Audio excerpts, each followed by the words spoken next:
अस्सलाम वालेकुम। Welcome to my channel math physics intersection. I hope आप सब खैरियत से होंगे।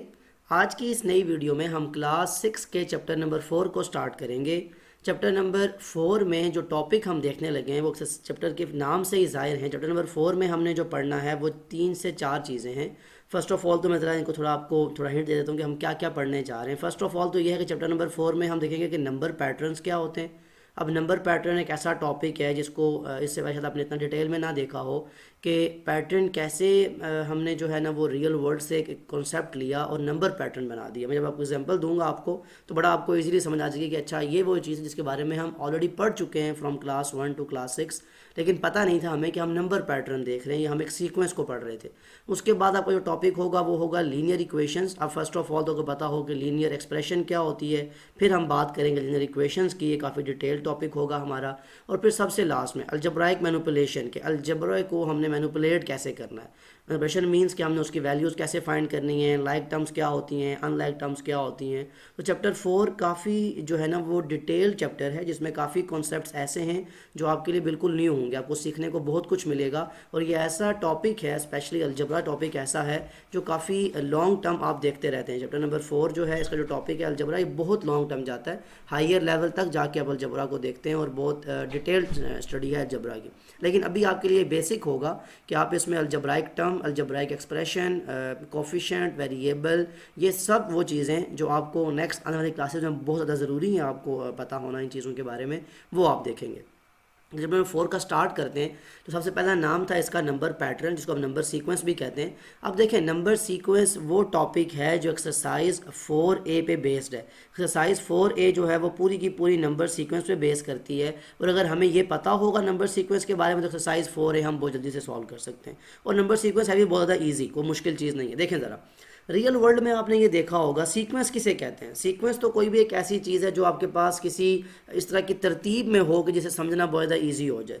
आप सबसे बेसिक जो आपका सीक्वेंस या नंबर सीक्वेंस नंबर पैटर्न बनता है वो काउंटिंग है। आप बचपन से देते हैं, मतलब ये आपके बाय बर्थ है कि आपको पता होता है जब आप बड़े होते हैं कि आपने काउंटिंग करनी है फ्रॉम 1। अब स्टार्ट कभी भी आपको बच्चा 10 से स्टार्ट नहीं करता, काउंटिंग हमेशा स्टार्ट 1 से की जाती है, 1 2 3 4। तो ये काउंटिंग जो है ये सबसे पहला वो नंबर पैटर्न था जो रियल वर्ल्ड में देखा गया कि अच्छा काउंटिंग का ये पैटर्न है। जब सीखा गया तो देखा गया कि काउंटिंग हमने यूं करनी है। 1 का मतलब 1 होता है, 2 का मतलब, फिर उसमें कितने चेंजेस आ रहे हैं, हर एक में गैप कितना है, ये वो सब बातें जो हमने नंबर पैटर्न की बेसिक में देखी जब हमने काउंटिंग स्टार्ट की।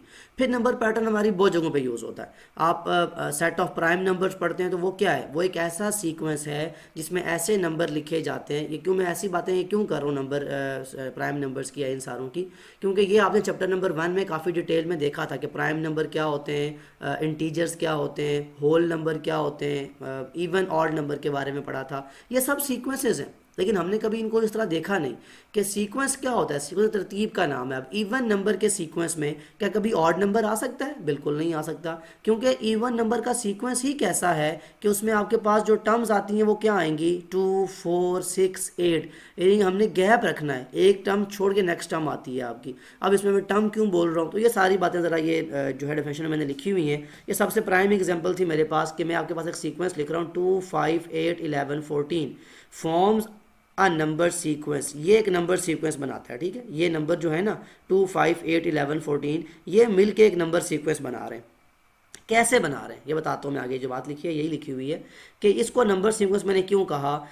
सबसे पहले तो आप इसको अगर समझना है तो आप ये समझ लें कि इसका एग्जाम्पल ये थी कि it starts with 2 and then add 3 to each term to get the next term.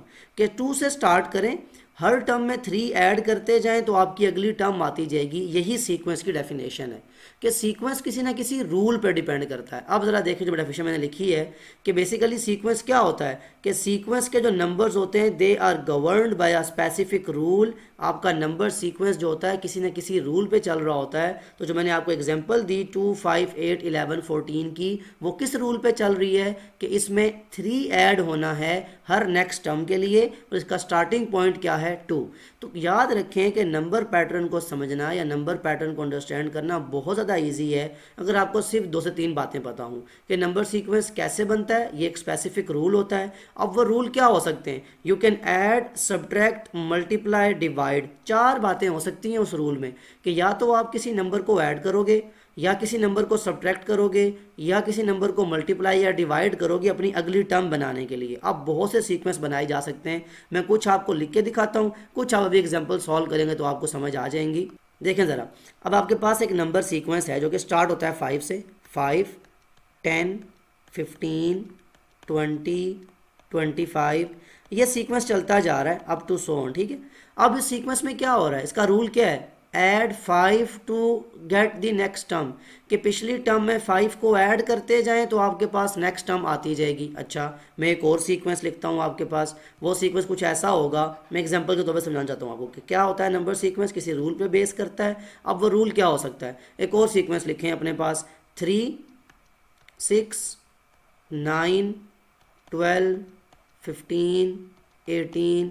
इसका सीक्वेंस क्या है कि 3 ऐड करते जाएं, या दूसरे लफ्ज़ों में आप 3 का टेबल पढ़ रहे हैं, 3 को मल्टीप्लाई करते जाएं, 3 2s are 6, 3 3s are 9, 3 4s are 12, multiples of 3। ये सारी बातें आपने पहले देखी हुई हैं, लेकिन कभी आपने इसको नंबर सीक्वेंस की फॉर्म में नहीं देखा था।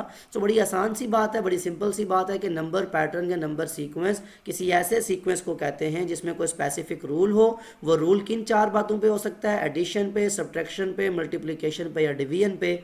फ़ौरन से मूव करते हैं एक्सरसाइज 4A की तरफ, क्योंकि जो क्वेश्चन नंबर 1 है वहाँ आपको काफ़ी सारे ऐसे पार्ट्स दे दिए गए हैं जिसका आप जो करने के बाद आपको नंबर से कॉन्सेप्ट जो है वो बिल्कुल डिटेल में समझ आ जाता है। तो एक्सरसाइज 4 का क्वेश्चन नंबर 1 देख लेते हैं।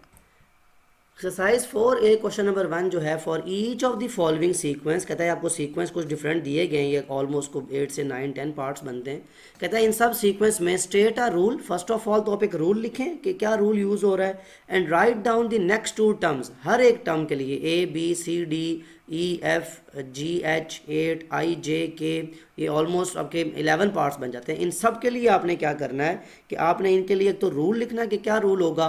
तो मैं यहाँ पे ना साइड पे, मैंने ये क्वेश्चन यहाँ पे इसी तरह क्यों लिखा था, स्पेस मैंने इसीलिए, मतलब एक एक पार्ट आपको सॉल्व करवाऊंगा कि फर्स्ट पार्ट क्या है, 14, 19, 24, 29, 34। कितना सिंपल है, देख के फील हो रहा है कि 14 में कितना ऐड करें तो 19 बनता है, 5 ऐड करें तो +5।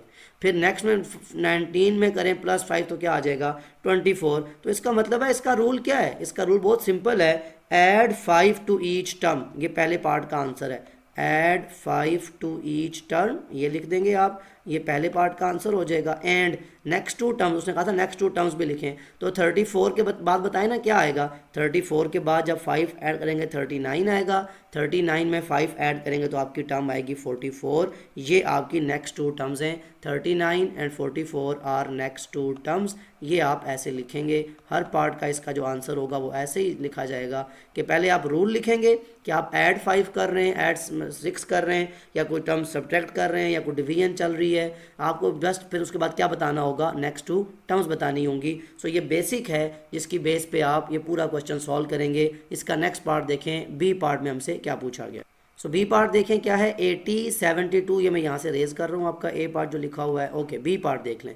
बी पार्ट में कहता है 80, 72, 64, 56। तो पहले से ही आइडिया हो गया हमें, 80 में से मैंने कुछ माइनस किया है, कुछ कमी हुई है, बिकॉज ये कम नंबर आ गया, 72 छोटा है 80 से, तो मैंने सब्ट्रैक्शन की है, माइनस किया है। कितना माइनस किया है, 80 में से मैंने 8 माइनस किया है तो 72 आता है। चेक करते हैं क्या अगले में से भी 8 है, या आपको 2 टर्म के लिए देखना होता है, 2 या 3 के लिए, और अगर वो कंटिन्यू हो रहा हो तो फिर आपका वो रूल बन जाता है। तो 72 में से 8 करेंगे सब्ट्रैक्ट तो क्या आ जाएगा 64। तो इसका मतलब है बी पार्ट का रूल क्या है, सब्ट्रैक्ट 8 फ्रॉम ईच टर्म। तो मैं सब्ट्रैक्ट 8 लिख रहा हूँ, फ्रॉम ईच टर्म तो आप खुद लिख लेंगे। और नेक्स्ट 2 टर्म्स क्या बनती हैं, जब 48 में से 8 लेस करेंगे तो क्या बनेगा 40, और जब 40 में से 8 लेस करेंगे तो क्या बनेगा 32। ये आप शॉर्ट फॉर्म में लिख दें। इसका रूल है सब्ट्रैक्ट 8, और नेक्स्ट 2 टर्म्स कौन है 40 एंड 32। ये आपके पार्ट बी का आंसर हो गया। तो बड़ा सिंपल है कि नंबर सीक्वेंस की अगर आपको बेस पता हो तो अगले सारे पार्ट जितना भी है वो आपके लिए ईजी हो जाता है।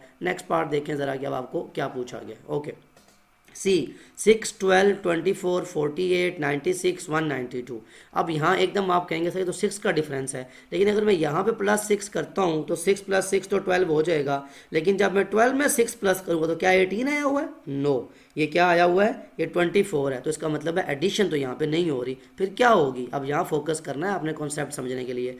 और क्या हो सकता है, 6 को अगर मैं 2 से मल्टीप्लाई करूँ तो 6 2 ज़ार 12, 12 को 2 से मल्टीप्लाई करूँ 24, 24 को 2 से मल्टीप्लाई करूँ 48, यानी मल्टीप्लाई 2 का यहाँ पे चल रहा है। तो क्या इसका रूल क्या बनेगा कि मल्टीप्लाई ईच टर्म बाय 2। तो जस्ट आपको वो रूल समझना है, जब रूल समझ आ जाए तो फिर तो काम इजी है। नेक्स्ट टू टर्म्स क्या बनेगी, 192 मल्टीप्लाई बाय 2, ज़रा रफ में कर लेना कि 192 2 ज़ार क्या होता है, 2 2 ज़ार 4, 9 2 ज़ार 18 आया 1 कैरी, 2 1 ज़ार 2 और 1 3, 384 इसकी नेक्स्ट टर्म बनेगी। एंड सेकंड क्या, 384 को आप 2 से मल्टीप्लाई करें, 384 2 ज़ार क्या होगा 4 2 ज़ार 8, 8 2 ज़ार 16 आया 1 कैरी, 2 3 ज़ार 6 और 1 7, 768, ये उसकी नेक्स्ट टू टर्म्स हैं। तो बहुत सिंपल सी फॉर्म में हमें क्वेश्चन की समझ आ गई कि बेसिकली हमसे क्या पूछा जा रहा है। हर क्वेश्चन के अंदर हमसे रूल पूछा जा रहा है और उस रूल के बाद हमें 2 टर्म्स लिखनी होती हैं जो हम लिख के बता रहे हैं उसको। डी पार्ट देखें, 1600, 800, 400, 200, 100, यहाँ पे क्या हो रहा है, यहाँ पे आपके पास कोई चीज़ यहाँ भी कमी आ रही है, लेकिन कमी कोई माइनस करने से नहीं आ रही, क्योंकि अगर यहाँ तो मैं 800 माइनस करता हूँ, लेकिन यहाँ तो 400 माइनस हो रहा है, यहाँ पे 200 माइनस हो रहा है, यहाँ 100 माइनस हो रहा है, यानी माइनस की बात नहीं हो रही। फिर क्या हो सकता है, 1600 को डिवाइड बाय 2 करें तो आंसर आता है 800, फिर 800 को डिवाइड बाय 2 करें तो आंसर आता है 400, 400 को डिवाइड बाय 2 करें तो आंसर आता है 200, यानी यहाँ डिवीजन का प्रोसेस चल रहा है। मैंने शुरू में बताया था, तो उसने आपको एक ही क्वेश्चन के पहले 4 पार्ट्स में एडिशन, सब्ट्रैक्शन, मल्टीप्लिकेशन और डिवीजन का रूल बता दिया। तो यहाँ पे क्या होगा, डिवाइड ईच टर्म बाय 2, ये आपको स्टेप बाय स्टेप करना होता है। आपको हर टर्म 2 टर्म्स को कॉन्सेक्टिव टर्म्स को चेक करना है कि क्या सब्ट्रैक्शन का रूल अप्लाई हो रहा है। और नेक्स्ट टर्म क्या बनेगी बताएं, जब 100 को डिवाइड बाय 2 करूँगा तो क्या आएगा 50, और जब 52 को करूँगा डिवाइड बाय 2 तो क्या आएगा 25। तो दैट इज़ माय आंसर। ये डी पार्ट का मेरा आंसर था। यहाँ तक ये इसका डी पार्ट कंप्लीट होता है। अब इसके नेक्स्ट कौन सा है, ई पार्ट देखें ज़रा। -16384, 4096, -1024, 256, -64। अब यहाँ पे सबसे इंपॉर्टेंट बात जो समझने की है वो ये कि साइन चेंज हो रहा है। यहाँ माइनस था, यहाँ प्लस हो गया, यहाँ माइनस था, यहाँ प्लस हो गया, फिर यहाँ माइनस आ रहा है। दैट मीन्स एक बात तो ये कि जो भी आपको करना है वो माइनस के साथ ही करना है, मतलब आपको माइनस के साइन लेके चलना है, क्योंकि माइनस माइनस प्लस हो जाता है। फिर प्लस माइनस करूँगा तो माइनस हो जाएगा, फिर माइनस माइनस करूँगा तो प्लस हो जाएगा। अब नंबर क्या चाहिए मुझे, पहली बात तो समझ आइए, मुझे साइन का इंपॉर्टेंट समझ आ गई कि साइन चेंज हो रहा है। दैट मीन मुझे हर माइनस की टर्म को माइनस करूँगा तो प्लस, प्लस को माइनस करूँगा तो माइनस, साइन ऐसे ही चेंज होता है। अब 16384 कैसे चेंज होता है 4096 में। अब यहाँ आपका बड़ा इंपॉर्टेंट कॉन्सेप्ट है। यहाँ पे ये है कि आप पहले चेक करेंगे माइनस करके, कोई मतलब चेक करें कोई 2 टर्म माइनस करें आपस में, ऐसी कुछ हो सकता है, बिल्कुल भी नहीं हो सकता। तो फिर हम क्या करेंगे, यहाँ पे हम डिवाइड का कॉन्सेप्ट ही यूज़ करेंगे। कैसे मुझे समझ आई, ये 256 और 64 कैसे बनता है। मुझे 4 के फॉर्मूले याद हैं कि 4 का जब मल्टीपल होता है ना, कि 4 को जब एक दफ़ा 4 का पावर 1 4 होती है, 4 की पावर 2 16 होती है, 4 की पावर 3 64 होती है। ये वो सारी बातें जो नंबर फॉर्म में हमने चैप्टर नंबर 4 में पढ़ी थी, कि अगर आपको ये बातें पता हूँ 64 4 ज़ार क्या होता है 256, तो ये वो बातें हैं कि अगर इनको डिवाइड बाय 4 मुझे समझ आ रही थी, क्योंकि मैंने क्वेश्चन को पहले देख लिया था इस साइड से। यहाँ से देखना आपके लिए इजी है अगर क्वेश्चन नंबर की फॉर्म में बड़ा हो। तो यहाँ पे क्या करना है, आपको डिवाइड करना है किससे, -4 से हर टर्म को। फिर इसको -4 से डिवाइड करें, फिर इसको -4 से डिवाइड करें, इसको -4 से डिवाइड करें। हर टर्म को आप -4 से डिवाइड करते जाएंगे तो आपके पास नेक्स्ट टर्म का जो है वो आंसर आता जाएगा। सो ये इसका रूल है। अब इस रूल को मैं लिखूंगा कैसे, मैं लिखूंगा डिवाइड ईच टर्म बाय -4, वही बात जो मैं इससे पहले ऊपर लिख चुका था। सो डिवाइड ईच टर्म, जो आपकी हर टर्म है, इसको -4 से डिवाइड करें। मैं अगेन बार बार कह रहा हूँ, माइनस क्यों कह रहा हूँ मैं, क्योंकि साइन चेंज करना है मुझे। पहली टर्म माइनस की थी, अगली पॉजिटिव की थी। ये अभी हमने चैप्टर नंबर 1 में देखा था ना, नंबर्स की फॉर्म में जब नेगेटिव नंबर्स और पॉजिटिव नंबर की बात आई थी, कि साइन कौन चेंज करता है, जब माइनस माइनस से मल्टीप्लाई हो या माइनस प्लस से मल्टीप्लाई हो। ना प्लस प्लस आपस में चेंज होते हैं, ना माइनस माइनस कभी चेंज होते हैं। तो यहाँ पे आपको वो जो चीज़ समझनी है कि माइनस का साइन किस तरह नंबर्स को चेंज करवाता है। अब नेक्स्ट 2 टर्म्स क्या होंगी, -64 को डिवाइड करें ना ज़रा -4 से, तो पहली बात माइनस का साइन कट जाएगा, ये वो बात जो मैं समझाना चाह रहा था आपको। और 4 और 64 की कटिंग करें, 4 1 जार, यहाँ 4 1 जार 4, 2 कैरी गया 24, 4 6 जार 24, यानी एक आपकी पहली टर्म पॉजिटिव 16 आएगी। अब जब पॉजिटिव 16 को वापस -4 से डिवाइड करेंगे, अब कटिंग होने के लिए कोई माइनस नहीं है तो माइनस का साइन आ जाएगा, और 4 1 जार 4 4 जार, तो दैट इज़ -4। सो ये वो नेक्स्ट टू टर्म्स होंगी। अब थोड़ा सा आपको जाके ना नंबर सीक्वेंस ट्रिकी हो रहा है आपके लिए, क्यों? एक तो आपको साइन को याद रखना है, साथ में आपको डिवीजन को भी लेके चलना है। सो ये आपका किस पार्ट का आंसर था? ई पार्ट का। मूव करें कि एफ पार्ट में आपसे क्या पूछा गया।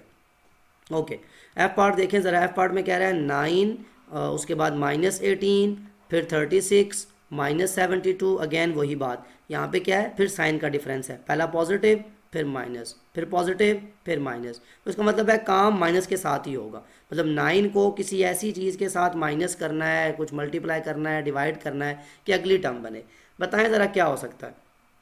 9 में अगर मैं 9 ऐड करता हूँ तो वो तो 18 बनेगा, प्लस का 18, कि माइनस कैसे आ सकता है? तो इट मीन्स 9 को मल्टीप्लाई करूँ किस से? -2 से। तो देखें ना, 9 2 जार 18, और ये माइनस का साइन क्या दे देगा? माइनस। अगेन इसको मल्टीप्लाई बाय -2 करूँ, अब माइनस माइनस प्लस, 18 2 जार 36। सो वही बात जो पिछले ई पार्ट में डिवीजन के केस में थी, वो यहाँ किस में आ गई? मल्टीप्लिकेशन में माइनस के साथ। तो इसका रूल क्या लिखेंगे हम देखें ज़रा। हम रूल लिखेंगे मल्टीप्लाई, वहाँ डिवाइड था, यहाँ किस में चेंज हो गया? मल्टीप्लाई ईच टर्म बाय -2, कि -2 से हर टर्म को मल्टीप्लाई कर लें। अब नेक्स्ट टर्म क्या बनेगी ज़रा देखें। जब आप 144 को -2 से मल्टीप्लाई करें, आइए तो आप लिखें ना 144, इसको 2 से मल्टीप्लाई करें, 2 4 जार 8, 2 4 जार 8, 2 1 जार 2, 288, लेकिन साइन किसका आएगा? ये पॉजिटिव है, तो अगली टर्म क्या होगी? हमेशा नेगेटिव। अब -288 को आप फिर -2 से मल्टीप्लाई करें, मतलब मल्टीप्लाई 2 से ही करें, लेकिन साइन आपका पता हो कि माइनस का है तो अगला पॉजिटिव हो जाएगा। इसी को सीक्वेंस कहते हैं कि पहला पॉजिटिव फिर नेगेटिव, फिर पॉजिटिव फिर नेगेटिव, फिर पॉजिटिव फिर नेगेटिव, इसी को सीक्वेंस कहते हैं। और यही आपने समझना भी है। 2 8 जार 16, 6 आया 1 कैरी, 2 8 जार 16 और 1 17, 2 2 जार 4 और 1 5, तो 576 नेक्स्ट टर्म आ जाएगी। यही आपकी नेक्स्ट टू टर्म्स थी और यही आपका आंसर भी था। मूव करते हैं नेक्स्ट पार्ट की तरफ जो कि है जी पार्ट। -52 और -59, -66, यानी यहाँ तो बहुत सिंपल है, साइन सेम है, मतलब हमें साइन का कोई परेशानी नहीं है। हमें जस्ट ये देखना है कि -52 में ऐसा क्या किया जाए कि -59 बन जाए। तो जस्ट क्या करना है हमें, -52 -59 तब बनेगा जब इसमें मैं माइनस का 7 जो है ना वो ऐड कर दूँ। इसको सब्ट्रैक्ट करना भी कहते हैं और ऐड करना भी। क्यों? माइनस माइनस प्लस, 52 और 7 कितना होता है? 59। तो अगले टर्म में फिर क्या होगा? -7, माइनस माइनस प्लस, साइन बड़ी टर्म का, 15 और 7 क्या होता है? 66। सो इसका रूल क्या बनेगा? सॉल्यूशन जी पार्ट, सब्ट्रैक्ट लिख लें क्योंकि आपका साइन माइनस का यूज़ हो रहा है। तो subtract -7 from each term, each term से जो भी आपकी टर्म है उससे -7 करेंगे तो आपने देखा कि आपकी नेक्स्ट टर्म बन जाती है। यहाँ सारी बात ट्रिक जो है वो आपकी वो नंबर फॉर्म की है। मैं बार बार बात कर रहा हूँ चैप्टर नंबर 1 की, कि जहाँ पे आपको ये प्लस माइनस सिखाया गया था, नंबर सिस्टम सिखाया गया था, मल्टीपल सिखाए गए थे, वो रूल आगे चल रहा है। तो कॉन्सेप्ट क्लियर होना बहुत ज़्यादा ज़रूरी है। नेक्स्ट टू टर्म क्या बनेंगी? -80 -7, -87। अब -87 और -7, माइनस माइनस प्लस, साइन बड़ी टर्म का लगता है, 87 और 7 कितना होता है? 94। So these are your two next terms. Move करते हैं नेक्स्ट पार्ट की तरफ। ओके, एच पार्ट देखें। इसके लिए पहले इसको रेज कर ले जो आपका सोल्यूशन में यहाँ पे लिखा हुआ है, क्योंकि आपको एच पार्ट में इसको तो नहीं देखना। एच पार्ट क्या है? -100, -90, -80, माइनस, अगेन जो बात अभी यहाँ पे आपने की कि अब आपके पास साइन जब सेम चल रहा हो ना, फिर आपको साइन के लिहाज से परेशान नहीं होना। साइन सिर्फ कहाँ मैटर करेगा?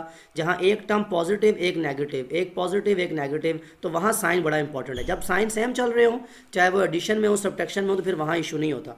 तो -100 -90 कैसे बनेगा? इसमें +10 करूँगा। अब यहाँ +10 क्यों लिख रहा हूँ? क्योंकि कम हो रहा है ना, यहाँ तो बढ़ रहा था 52 59, इंक्रीज हो रहा था, चाहे नेगेटिव सेंस में, लेकिन हो इंक्रीज रहा था। यहाँ नेगेटिव सेंस में डिक्रीज आ रहा है। सो -100 +10, प्लस माइनस माइनस, साइन बड़ी टर्म का, 100 में से 10 के तो कितना बचता है? माइनस का 90। अगेन वही सारी बातें, ये सारे नंबर सिस्टम आप पहले देख चुके हैं। सो आपको समझ आ चुकी है कि रूल क्या है यहाँ पे। ऐड 10 टू ईच टर्म, हर टर्म में 10 को ऐड करते जाएं तो अगली टर्म आती जाएगी, ये रूल हो गया।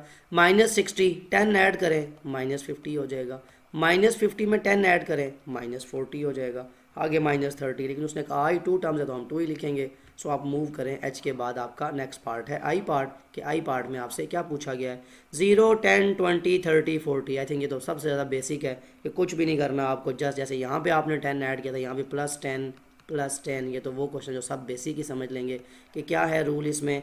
ऐड 10 टू ईच टर्म, आपने हर टर्म में 10 को ऐड करना है, तो आपके पास नेक्स्ट टर्म आती जा रही है। अब नेक्स्ट 2 टर्म्स क्या होंगी 40 + 10 50 एंड 50 + 10 क्या हो जाएगा 60। सो ये आपकी नेक्स्ट 2 टर्म्स थी।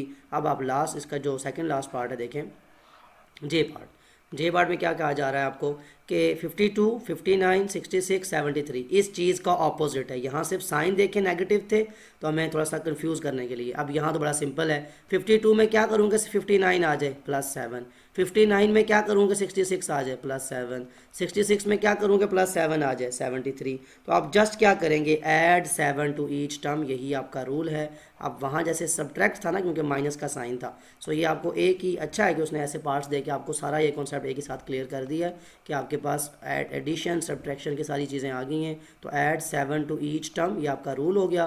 तो 73 में 7 ऐड किए तो 80, और 80 में 7 ऐड किए तो 87। आगे भी आप कर सकते हैं लेकिन कहा 2 टर्म्स का है तो 2 ही लिखेंगे। सबसे इसका जो लास्ट पार्ट है वो देख लें कि उसमें सीक्वेंस कैसे बनता है 4 12 36 108। अब एक बात तो ये होती है कि हम 4 में 8 प्लस करें, लेकिन 12 में 8 करेंगे तो 20 आएगा, तो नेक्स्ट टर्म 20 तो नहीं है। मतलब आपको बताया ना कि 2 टर्म्स देखनी होती हैं आपने। 4 + 8 तो 12 बनता है, लेकिन क्या 12 + 8 ये चीज़ बनती है? नहीं। दैट मीन्स ये हम जो बना रहे थे ये गलत रूल है।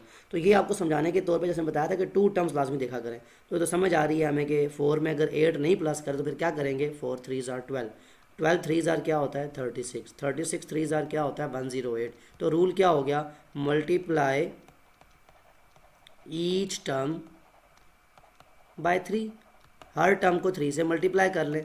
तो बताएं ना 108 की नेक्स्ट टर्म क्या बनेगी, मल्टीप्लाई कर लें 108 को 3 से, 3 8 24, 4 आया 2 कैरी, 3 0 0 2 नीचे आ गया, 3 1 3। फर्स्ट टर्म तो 324 आ गई। एंड अब 324 को 3 से मल्टीप्लाई करें तो कर लें, कोई इशू नहीं है। 324 3 4 12, 2 आया 1 कैरी, 3 2 6 और 1 7, 3 3 9, सो 972। ये आपकी 2 टर्म्स थी। यहाँ आपका क्वेश्चन 1 कंप्लीट होता है। तो आई होप कि ये आपको काफ़ी ज़रा क्लियरली समझ आ गया होगा नंबर सीक्वेंस के बारे में, नंबर सीक्वेंस बनाना कैसे होता है। अब देखें ये सारे क्या हैं, ये डिफरेंट सीक्वेंसेस है। आप कोई भी आपसे पूछेगा इसमें पैटर्न क्या है, मतलब वो पैटर्न का वर्ड क्यों यूज़ करता है कि इस सीक्वेंस को लिखने का, बनाने का या इससे अगली टर्म बनाने का पैटर्न क्या होगा। तो आपको हर एक पार्ट में पता समझ आ गई है, किसी में एडिशन है, किसी में सब्ट्रैक्शन है, किसी में मल्टीप्लिकेशन, किसी में डिवीजन। इसी को पैटर्न कहते हैं कि आप किस तरतीब से कोई काम करते जा रहे हो। सो ये आपका कॉन्सेप्ट भी है और बिल्कुल ही वो साथ ही क्वेश्चन 1 में सारी एग्जांपल्स के थ्रू आपको समझा भी दिया गया है। आप क्वेश्चन 2 देखते हैं एक्सरसाइज में हमें क्या पूछा गया है। और क्वेश्चन नंबर 2 देखें, right down the next 2 terms of each of the following sequence. यानी यहाँ पे आपको कोई रूल नहीं बताना, आपको जस्ट रूल को खुद समझना है, उसे खाली 2 सीक्वेंस लिख के देने हैं। अगर आपने रूल ठीक समझा हुआ तो आपके सीक्वेंस ठीक होंगे, अदरवाइज आपका सीक्वेंस गलत हो जाएगा, आपके नंबर कट जाएंगे। मतलब क्या हुआ कि अब आपको रूल समझना अंडरस्टूड है। पहले तो था कि रूल पहले लिखें, समझ के लिखें भी, फिर सीक्वेंस बताएं, लेकिन यहाँ नहीं। तो अब देखें फर्स्ट पार्ट को देखते हैं। ए पार्ट का सोल्यूशन क्या होगा, -6 -5 में चेंज हो रहा है, मतलब क्या 1 प्लस हो रहा है। अच्छा ठीक है, फिर -5 -3 कैसे बन सकता है, अब इसमें +2 करते हैं हम। ये अब सीक्वेंस हम इतना पढ़ चुके हैं, डिटेल पता है हमें क्योंकि कॉन्सेप्ट देख लिया हमने। अब -3 में +3 करें तो क्या आ जाता है 0, 0 में +4 करें तो क्या आता है +4। तो सीक्वेंस क्या है, ज़रा फोकस करें कि हर अगली टर्म को बनाने के लिए जो आपने पीछे ऐड किया है उसमें एक मज़ीद ऐड करें। यानी अब मुझे अगली टर्म के लिए +5 करना पड़ेगा, तो मेरी अगली जो टर्म बनेगी वो क्या बनेगी 9। मैंने बताया था ना उसको टर्म बोलते हैं सीक्वेंस को। +5 और इसमें अब अगली टर्म क्या ऐड करूँगा 4 5 के बाद 6, तो 9 + 6 कितना होता है 15। सो ये मेरे ए पार्ट का आंसर है कि ये मेरे 2 सीक्वेंस हैं जो मुझे इस रूल के मुताबिक समझ आते हैं। अब मैं यही सारे करूँ ताकि आपको रूल नज़र भी आते रहें और आप लिखते भी दें। ओके, 47, 38, 30, 23, 17। पहली बात तो समझ लगी कि यहाँ पे माइनस हो रहा है, कुछ ना कुछ सब्ट्रैक्शन हो रही है, कोई कमी आ रही है। 47 में से कितना कम करूँगे 38 बनता है, ज़रा माइनस करें ना, 7 और 2 9, मतलब -9 क्या 38 बना। ओके ठीक है, अब -9 के बाद 38 में से क्या कम करूँ कि 30, तो -8, जैसे यहाँ पे था ना एक ऐड, यहाँ पे एक कम करते जा रहे हैं। 30 में से क्या कम करूँ, -7 करूँगा। -23 में से क्या कम करूँ, -6, यानी नेक्स्ट टर्म के लिए मुझे -5, उससे नेक्स्ट के लिए -4। तो 17 में से 5 निकाले ना, क्या बचता है, 12 बचता है।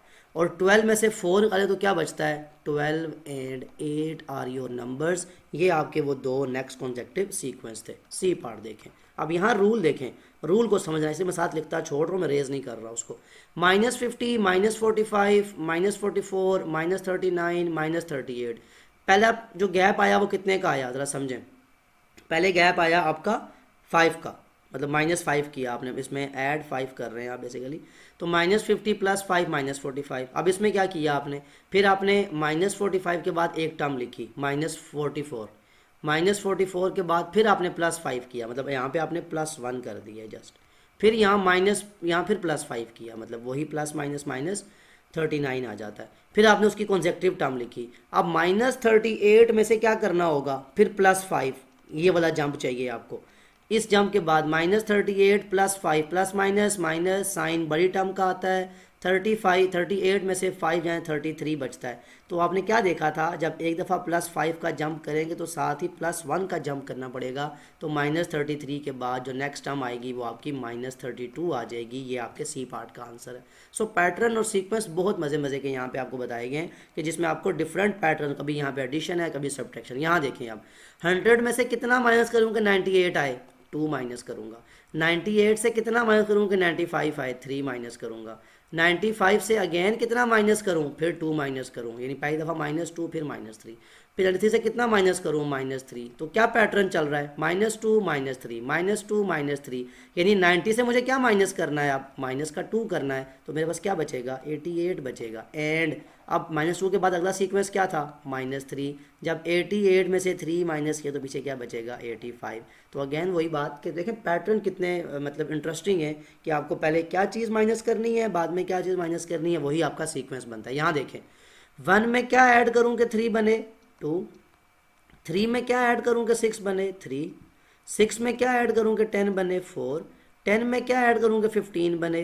15 में क्या ऐड करूँगा, अब 6, तो 15 में करूँगा 6 तो क्या आएगा, 21। एंड अब जब 21 आ गया, 21 में क्या ऐड करूँ, नंबर बढ़ता जाता है ना, 2 3 4 5 6, तो यहाँ 7 आ जाएगा। तो 21 + 7 क्या होता है, 28। सो ये आपके वो पैटर्न्स हैं। अब पैटर्न्स कैसे हैं, सीक्वेंसेस कैसे हैं, बड़े इंटरेस्टिंग कि कहीं नंबर ऐड हो रहा है, कहीं नंबर सब्ट्रैक्शन में माइनस हो रहा है, कहीं पैटर्न -2 -3 है, कहीं यहाँ पे 7 लिखे हुए हैं। ये जस्ट प्रैक्टिस से आपको आता है कि जो आप नंबर पैटर्न, नंबर सीक्वेंस जो आप वो नंबर सिस्टम चैप्टर 1 में पढ़ चुके थे और प्लस माइनस सीख चुके थे, अगर आपको उनकी प्रैक्टिस हो तो फिर आपके लिए ये समझना बहुत ज़्यादा ईजी है।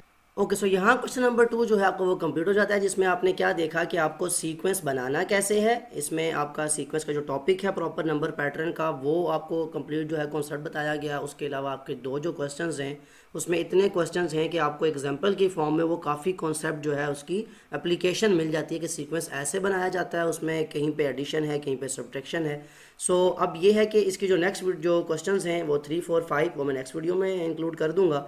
अदर देन दैट अभी यहीं तक आपका कॉन्सेप्ट, क्योंकि ये आपके लिए एक न्यू कॉन्सेप्ट है जिसमें आपके पास ऐसी ट्रिक्स भी हैं कि कभी आपको एडिशन है, कभी सब्ट्रैक्शन, तो यहीं तक आप इसको ग्रैस्प करें कि आपका नया कॉन्सेप्ट है, उसको कॉन्सेप्चुअली काफ़ी स्ट्रॉन्ग देखें, क्योंकि नंबर सीक्वेंस एक ऐसा टॉपिक है, ये भी काफ़ी डिटेल में, जैसे अलजेब्रा का टॉपिक है जो काफ़ी डिटेल में जाता है, नंबर पैटर्न भी काफ़ी एक ऐसा है जो काफ़ी ब्रॉड एक चैप्टर है या कॉन्सेप्ट है जो काफ़ी हाई लेवल तक आप पढ़ते हैं, और नंबर पैटर्न काफ़ी जाके हाई लेवल मैथमेटिक्स में भी यूज़ होता है।